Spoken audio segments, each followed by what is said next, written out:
Assalamualaikum warahmatullahi wabarakatuh. Perkenalkan, nama saya Fadila Roza Andriani, NIM 2130401045. Saya dari kelas Persya 4B. Saya akan mempresentasikan hasil review jurnal hukum perbankan, yaitu tentang rahasia bank dan lembaga penjamin simpanan. Yang pertama, rahasia bank. Nama artikel, problematika pengungkapan rahasia bank antara kepentingan negara dan perlindungan kepada nasabah. Penulis Rizky Farurozi, nama jurnal, Jurnal Esensi Hukum, metode penelitian. Penelitian ini adalah penelitian hukum normatif dengan pendekatan perundang-undangan dan pendekatan konseptual.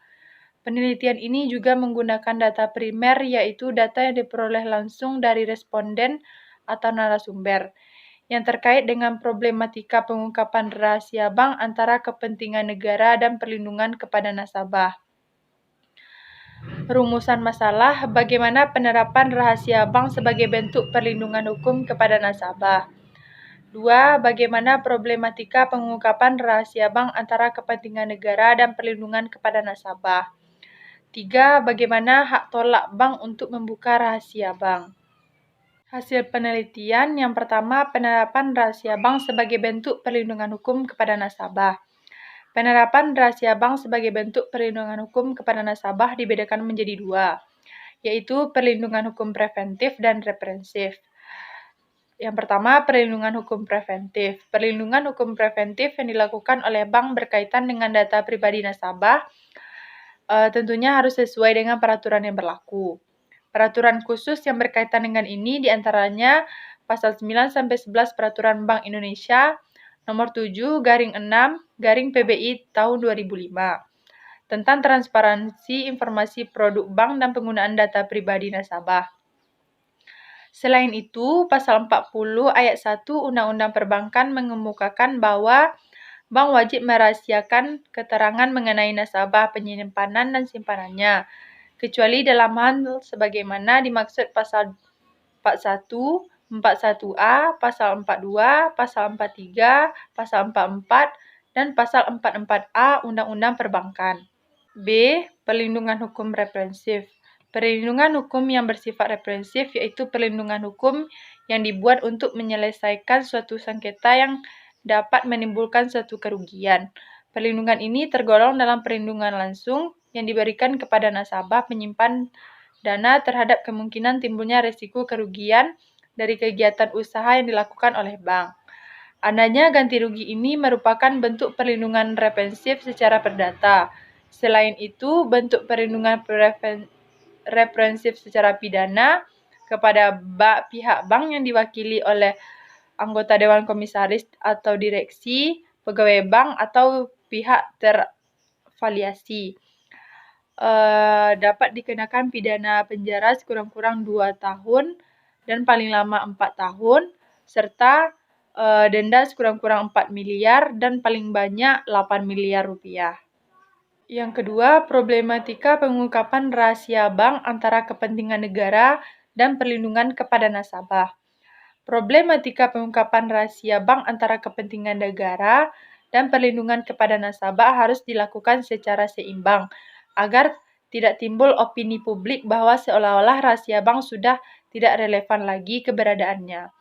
Di salah satu sisi, pembukaan rahasia bank tersebut bertujuan untuk mencegah adanya penghindaran dari pengenaan pajak. Namun di sisi lain, OJK harus tetap melindungi kerahasiaan data nasabah yang merupakan bagian dari hak nasabah harus tetap dilindungi.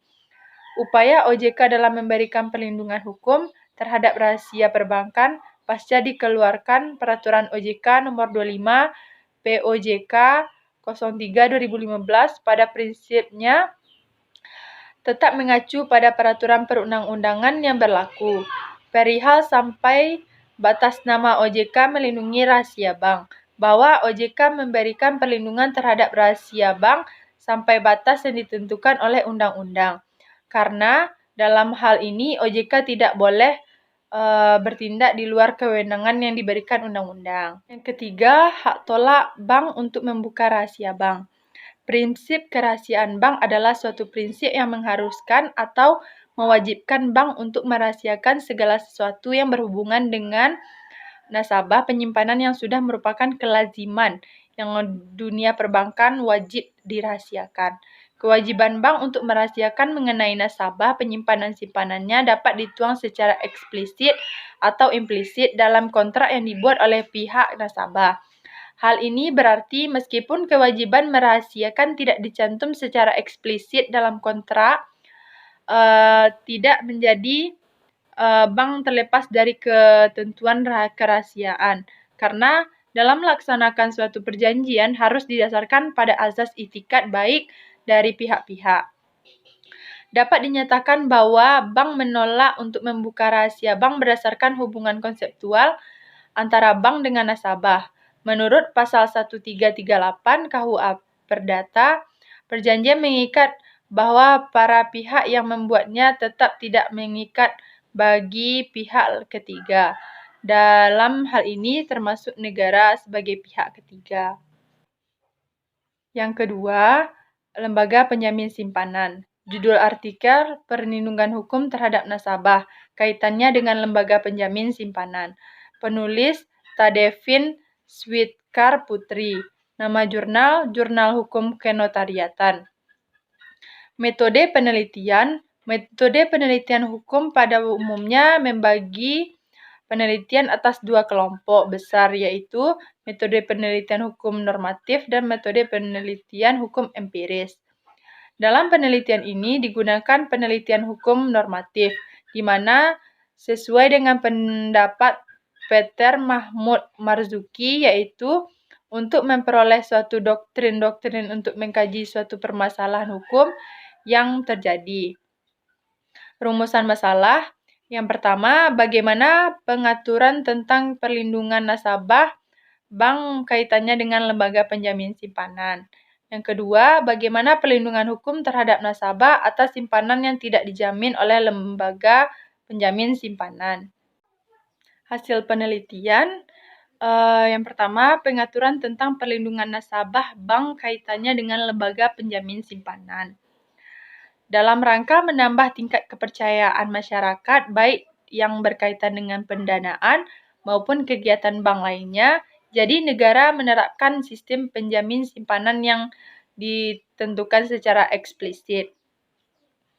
Wewenang dari LPS cukup luas untuk menyelesaikan bank bermasalah. Lembaga penjamin simpanan memberikan jaminan pada uang konsumen berbentuk deposit, lisensi deposit, maupun corak lain yang serta mengenai hal tersebut diterangkan juga seluruh bank yang melaksanakan usaha pada bagian negeri Republik Indonesia hendaklah menjabat sebagai partisipan penanggungan.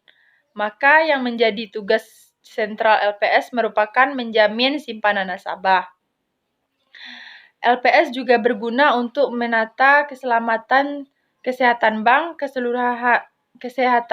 keseluruhan. Kedudukan selaku pengamatan neraca, adanya LPS dianggap sangat vital dalam sistem perbankan. Untuk mengatasi kepanikan nasabah dan menumbuhkan rasa percaya yang lebih dengan meyakini bahwa simpanan mereka aman meskipun keadaan keuangan bank terpuruk. Pengawasan maupun pengaturan ini dirasa penting untuk menekan jumlah risiko yang diambil pihak bank. Karena jika hal ini tidak terlaksanakan dengan baik dan menggunakan stabil sistem keuangan secara menyeluruh, maka hadirnya LPS dapat mengurangi risiko tersebut secara sistematik. Dengan pengawasan dan pengaturan yang dilakukan sesuai dengan kewenangan, tidak dapat dipungkiri bahwa berjalannya LPS akan jadi lebih baik apabila ditunjang dengan sistem perbankan yang baik. Hal ini dapat bersinergi dan berjalan bersama untuk menjaga kestabilan sistem keuangan suatu negara. Kedua, perlindungan hukum terhadap nasabah atas simpanan yang tidak dijamin oleh lembaga penjamin simpanan. Penetapan LPS mengharuskan segenap bank yang diproses di negeri ini agar ikut bersinergi sebagai bagian dari penjamin simpanan.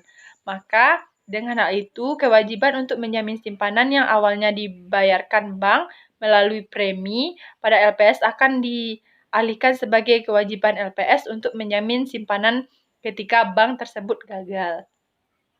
Pemahamannya, penanggungan ialah atau ditanggungnya dan dipenuhi janji untuk pemenuhan kewajiban kepada orang yang sudah membuat sebuah perjanjian jika perjanjian itu diingkari. Oleh karenanya tidak dijamin, artinya tidak mendapat tanggungan dan tidak terpenuhi kewajiban pihak yang membuat suatu perjanjian jika penuhi suatu perjanjian tersebut. Atas penjelasan ini, Undang-Undang LPS tidak menjamin dana yang dimiliki oleh nasabah memiliki pengertian bahwa dana itu tidak memperoleh tanggungan LPS. Mungkin hanya sekian yang dapat saya sampaikan. Assalamualaikum warahmatullahi wabarakatuh.